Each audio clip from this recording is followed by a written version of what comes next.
Hey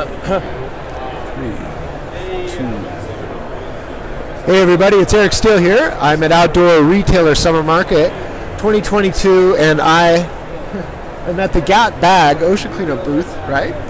With Matthias. I'm gonna butcher your last name, so call me Paisi. Call you Paisi. Yes. And Matthias, I've been kind of following the recycled plastic beat for a while. It came from working with bottles and recycling bottles and whatnot. But you're taking a much more end-of-life approach to plastic, where you're getting it when it's already in the environment, and then recycling it out and turning that into usable product. Can you tell me about number one, it's really challenging what you guys are doing, because everything's post-consumer recycled, which means that your industrial process has to accommodate for that. Yes. You have to do a lot of cleaning, I imagine. Yes.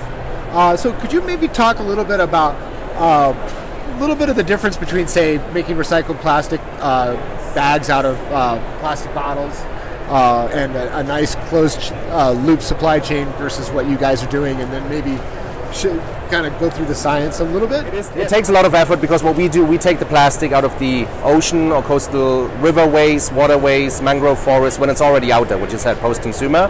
And it takes a lot of effort afterwards to go through all the recycled or the plastic that we take out of the ocean, for example, to sort it, to clean it, to use only the good quality PET that we can use to manufacture that into bags and backpacks and accessories.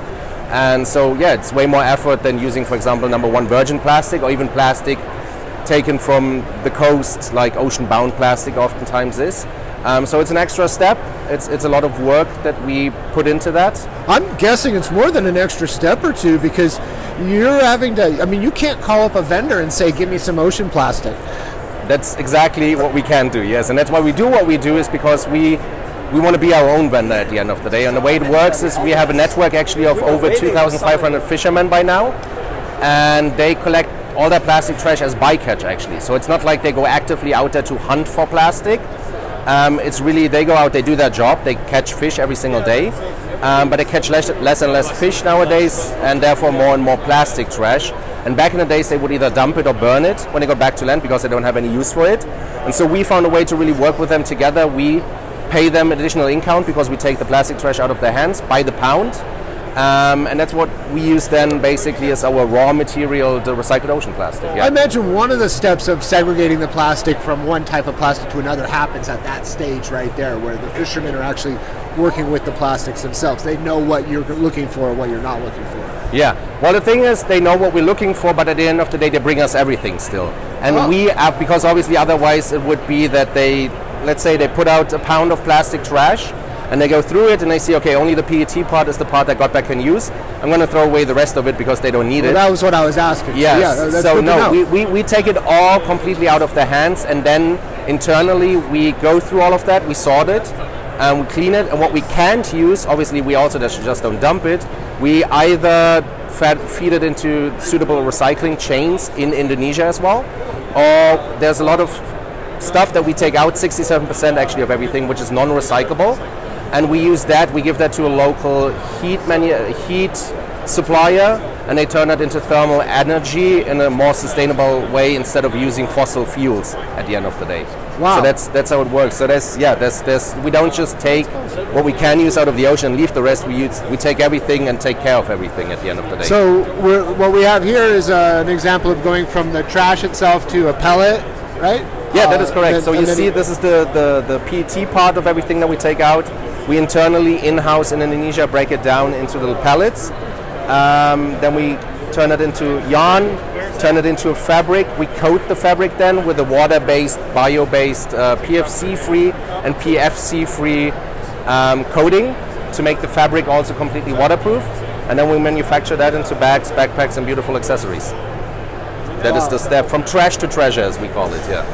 It's fantastic. People want to find out more about your bags or how they can get their hands on one of these bags? Yeah, then go to gotback.com. Also nowadays, also in a lot of good retailers like REI now, You can find it over there as well. So, but yeah, check out gotbag.com, learn more about the story, the mission, and the bags. Gotbag.com. This is a very well thought out and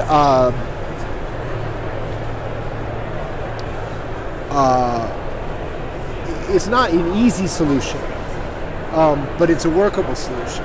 What's interesting to me, and this is something I've been kind of lamenting on about in this industry, is that a lot of times people will go for what's easy and profitable and not go for what actually makes the most sense or works the best for everybody involved.